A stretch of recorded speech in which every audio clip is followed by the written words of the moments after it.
तो आपको बताएं, मुल्क में बारिश का तीसरा स्पेल आने को है तैयार। 15 से 17 जुलाई के दौरान तीसरे स्पेल के जेर असर मुतअद्दिद शिद्दत की बारिश का इम्कान। महकमा मौसमियात के मुताबिक आज रात हल्की बारिश और बूंदाबांदी मुतवक्के है। मजीद जानते हैं अक्सा शेख से। जी अक्सा, बताइएगा। आज बिल्कुल शहर कायद के मौसम की अगर बात की जाए तो कराची में इस वक्त मतला अबर आलूद और मौसम मरतूब महसूस किया जा रहा है। बादल होने के बावजूद गर्मी की शिद्दत जो है वो ज्यादा महसूस की जा रही है, क्योंकि हवा में नमी का तनासुब जायद होने के बाइस हब्स की कैफियत है और समंदरी हवाएं बंद हैं। इसी के साथ साथ जो दूसरा स्पेल जारी है, क्योंकि महकमा मौसमियात के मुताबिक बताया गया था कि 8 से 11 जुलाई के दरमियान दूसरा स्पेल जो है वो मुल्क भर में असरअंदाज होगा। दूसरे स्पेल के जेर असर ही कराची में शाम के औकात में और रात में भी हल्की बारिश और बूंदाबांदी का इम्कान है। इसी के साथ जो तीसरा स्पेल है वो भी मुल्क भर में असरअंदाज होने को तैयार है, क्योंकि महकमा मौसमियात ने ये बता दिया है, ये नवीद सुना दी गई है कि 15 से 17 जुलाई के दरमियान तीसरे स्पेल के जेर असर मुख्तलिफ इलाकों में हल्की बारिश, मुतअद्दिद शिद्दत की बारिश और फिर बूंदाबांदी हो सकती है।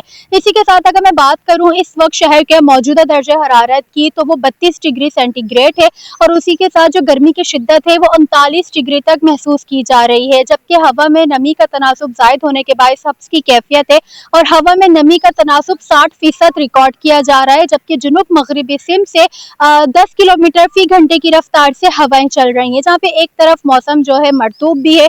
सुबह से हमने देख रहे हैं कि बादल और सूरज की जो आंख मचोली का सिलसिला है वो जारी है, तो वही दूसरी जानिब शहर का जो फिजाई मेयार है वो भी एयर क्वालिटी इंडेक्स के मुताबिक तसल्ली बख्श करार दिया गया है, जबकि हवा में आलूदा ज़र्रात की मिकदार 60 पार्टिकुलेट मैटर रिकॉर्ड की जा रही है। इसी के साथ अगर बताते चलूँ कि शहर का जो मौजूदा दर्जा हरारत है वो तो 32 डिग्री है, लेकिन महकमा मौसमियात के मुताबिक यही बताया गया है कि आज जो ज्यादा से ज्यादा दर्जा हरारत है वो 35 डिग्री तक जाने का इम्कान है।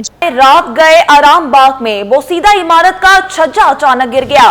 खुशकिस्मती से कोई जख्मी नहीं हुआ। इत्ला मिलते ही SBCA और जिले अमला मौके पर पहुंच गया था। छज्जे का बकिया हिस्सा भी गिराया गया।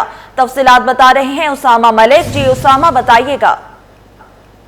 बिल्कुल, रात गए जो है वो आराम बाग के इलाके में एक और जो इमारत है उसका छज्जा जो है वो अचानक गिर गया था, जिसके नतीजे में कोई जानी नुकसान नहीं हुआ। इस वक्त मैं आपको उसी इमारत के बाहर से रिपोर्ट कर रहा हूँ। SBCA हुकाम से हमारी बात हुई थी, उनका ये कहना है कि रात गए छज्जा जो है वो बोसीदा था। इमारत जो है वो खस्ता हाल जो डेंजर इमारतें हैं उसकी लिस्ट में इस इमारत का नाम नहीं है और ये एक आसार कदीमा के तौर पर इसको इमारत है। काफ़ी ये पुरानी इमारत बनी हुई है जिसमें अब भी जो है वो रिहाइश है। नीचे जो है वो कारोबारी सरगर्मियाँ हैं। रात को जो है वो कारोबारी सरगर्मियाँ जारी थी कि ये उसी दौरान जो है ये वाक़या हुआ है कि अचानक जो छज्जा है वो नीचे गिर गया था। जो बताया जा रहा है कि पानी भरा हुआ था, जिसकी सूरत हाल बोसीदा होने के बायस जो है वो दूसरी मंजिल का ये छज्जा अचानक गिरा है, जिसके नतीजे में कोई जो है वो जानी नुकसान नहीं हुआ। SBCA की टीम यहाँ पर रात गए पहुँच गई थी और उन्होंने जो है वो उसकी इंस्पेक्शन वगैरह भी की है और इमारत जो है वो डेंजर नहीं है। असल में इमारत जो है वो आसार कदीमा की उसको करार दिया गया है। काफ़ी ये पुरानी इमारत है। कोई भी जानी नुकसान नहीं हुआ। कुछ जो हिस्सा था खुद ब खुद गिरा था और कुछ हिस्से को जो है वो मजदूरों की जानिब से उसको गिराया गया है ताकि कुछ जानी नुकसान नहीं हो। दूसरी मंजिल का ये छज्जा था जो कि अचानक गिरा है। नीचे कारोबारी तमाम दुकानें हैं और कुछ एक अफराद बताया जाता है कि जो मामूली तौर पर जो है वो ज़ख्मी हुआ था उसको जो है वो फौरी तौर पर अस्पताल मुंतकिल कर दिया गया। कोई बड़ी नुकसान नहीं हुआ, लेकिन इसमें जो है वो रिहाइश मौजूद है और SBCA हुकाम ये बताते हैं कि ऐसा कोई डेंजर नहीं है, लेकिन आवाम को ख़ुद भी एहतियात करनी चाहिए क्योंकि लियारी का सानहा उसमें 27 अफराद जो है अपनी ज़िंदगी की बाजी हार चुके हैं। एक और सानहा जो है वो होते होते बच गया, लेकिन मामूली जो है वो यहाँ पर कोई जख्मी हुआ है। लियारी में इमारत गिरने के खिलाफ human rights council of Pakistan का एहतजाज। मुजाहिरीन ने मुतासरीन को 75 लाख रुपए फीकस देने और जिम्मेदारान को कानून के कटहरे में लाने का मुतालबा कर दिया। तफसील मुमताज चिगरी की रिपोर्ट में देखिए। लियारी में 6 मंजिला इमारत मुनहदिम, 23 अफराद लुक़्मा-ए अजल बन गए। इंतजामिया और SBCA के खिलाफ human rights council of Pakistan सड़कों पर आ गई। ह्यूमन राइट्स के मेंबरान का कराची प्रेस क्लब पर एहतजाज, नारेबाजी। मुजाहिरीन का कहना था कि कराची में हजारों खस्ता हाल इमारतें मौजूद हैं। SBCA ऐसी इमारतों में लोगों को कैसे रहने दिया जा रहा है। 27 अफराद के खिलाफ कातिलों को सजा मिलनी चाहिए।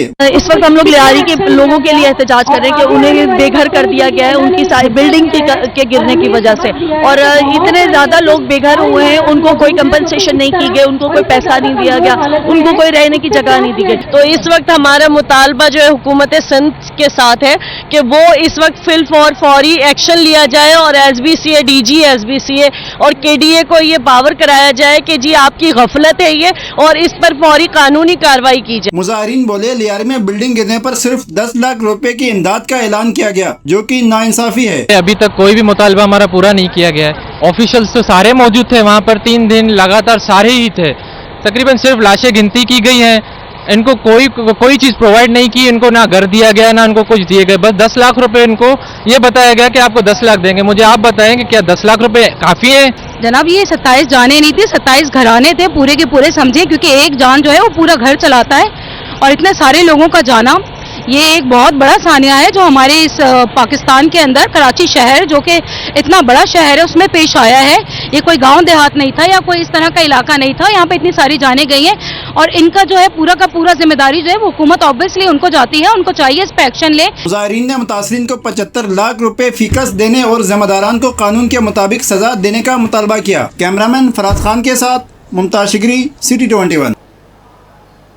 असिस्टेंट कमिश्नर इम्तियाज अहमद के 10 माह में 10 बार तबादले। इम्तियाज अहमद ने चीफ सेक्रेटरी सिंध को तहरीरी शिकायत कर दी। असिस्टेंट कमिश्नर का बार बार तकर्रुर तबादले करके परेशान करने का इल्जाम। PMS ऑफिसर हूं, इंसाफ किया जाए, जहनी अजियत से दो चार हूं। महकमा खजाना ने तनख्वाह भी बंद कर दी है। मजीद जानते हैं आजाद मोहरियों से। जी आजाद, बताइएगा।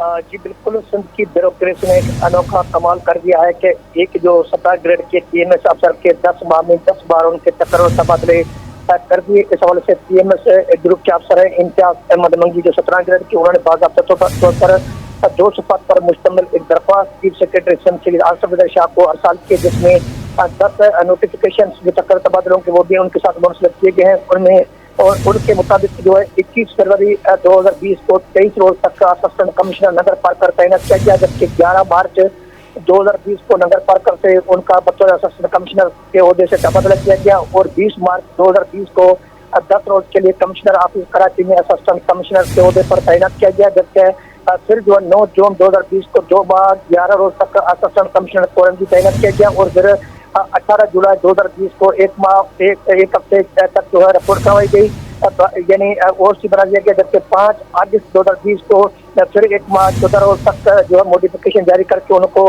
OC रखा गया, जबकि 11 अगस्त 2020 को 1 हफ्ते के लिए असिस्टेंट कमिश्नर कोरंगी लगाया गया, और फिर से 20 सितंबर 2020 को 2 माह 9 रोज के लिए असिस्टेंट कमिश्नर गुलजार हिजरी कराची तैनात किया गया, जबकि 5 दिसंबर 2020 को असिस्टेंट कमिश्नर गुलजार हिजरी के ओहदे से फारिग किया गया।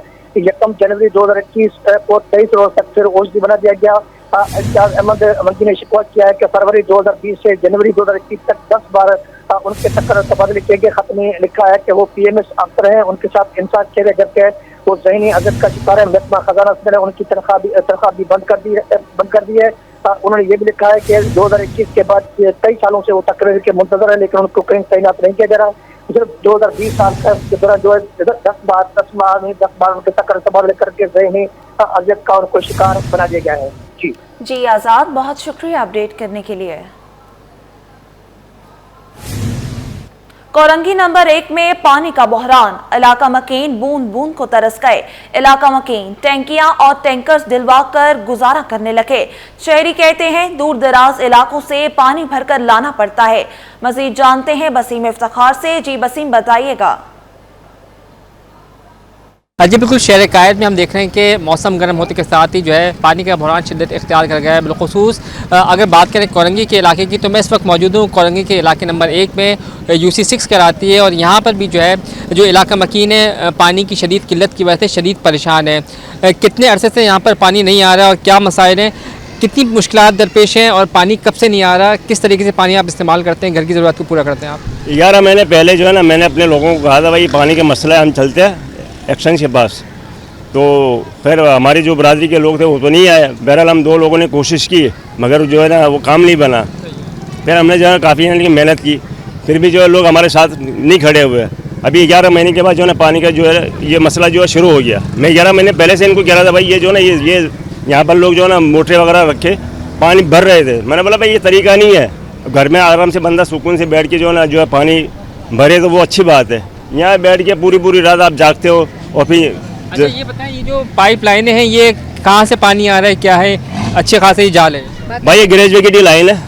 इन लोगों के अंदर जो है ना लोगों ने बोर्ड लगाए हुए हैं और ये जो है ना ये कनेक्शन ही गलत है मेरे हिसाब से, क्योंकि ये जाहिर सी बात है सारे बोर्ड यहाँ पर लग जाएंगे, आगे पानी नहीं जाएगा। असल में देखा जाए तो आप बर्मे की तरफ जाएं, बर्मे की तरफ आपको खुद अंदाज़ा हो जाएगा, वहाँ पे लेडीज़ बर्मा चला के पानी भर के घर लेके जाती हैं। उस लोग बाग थके आ रहे आते हैं काम पे से और पानी वगैरह उधर से भरते हैं। ये लोग खरीदना भी पड़ता है, खरीदना भी पड़ता है। जो 800 वाला है वो 1300 रुपये 1500 रुपये का लीटर का खरीदना पड़ता है। ना गैस है, ना बिजली है, ना पानी है, कुछ भी नहीं दिया है, तो की तरह हम लोगों को यहाँ फेंक दिए और वहाँ पे जाके हंगामा करते हैं तो पुलिस रेंजर्स कह रहे हमारा कोई ताल्लुक ही नहीं है। ये क्या बात है? ये कोई तरीका तो सही नहीं है। सुबह आदमी काम पे जाते हैं, आते हैं बेचारे थके आ रहे, खाते पीते नहीं, पानी के चक्कर में लगे पड़े रहते हैं। ये कोई तरीका अच्छा नहीं है। ये देहात लग रहा है यहाँ के। देख लो किसी के घर में अगर पानी मीठा भी मिल जाए ना, तुम्हारी जूती हमारा सर। जी बिल्कुल, यहाँ पर बोरिंग का पानी इस्तेमाल करने पे मजबूर है इलाका मकीन, और इनका कहना है कि पीने का पानी जो है वो इनको ख़रीदना पड़ता है और इस वजह से इनकी माशी मुश्किलात बढ़ गई हैं। जबकि मुताल्लिका इदारे जो हैं उनके कानों पे जूं तक नहीं रेंगती। यहाँ पर जिस तरीके से मसाइल दरपेश हैं तो इनका मुतालबा है कि फ़ौरी तौर पर जो पानी की बुनियादी सहूलत है उसकी फराहमी को यकीनी बनाकर इनकी मुश्किलात कम की जाए, क्योंकि इनका कहना है कि इनके घरों में पानी आना ये इनका बुनियादी हक़ है और ये हक़ इनको दिया जाए। आज कराची से रवाना होने वाली एक ट्रेन ताखीर का शिकार। कराची से सियालकोट जाने वाली इलामा इकबाल एक्सप्रेस 3:30 के बजाय 4:30 बजे रवाना होगी। मुसाफिर कहते हैं रेलवे की जानिब से ट्रेन की ताखीर का मुसाफिरों को क्यों नहीं बताया जाता। मजीद जानते हैं नुमाइंदा अक्सा शाहिद से। जी अक्सा, बताइएगा।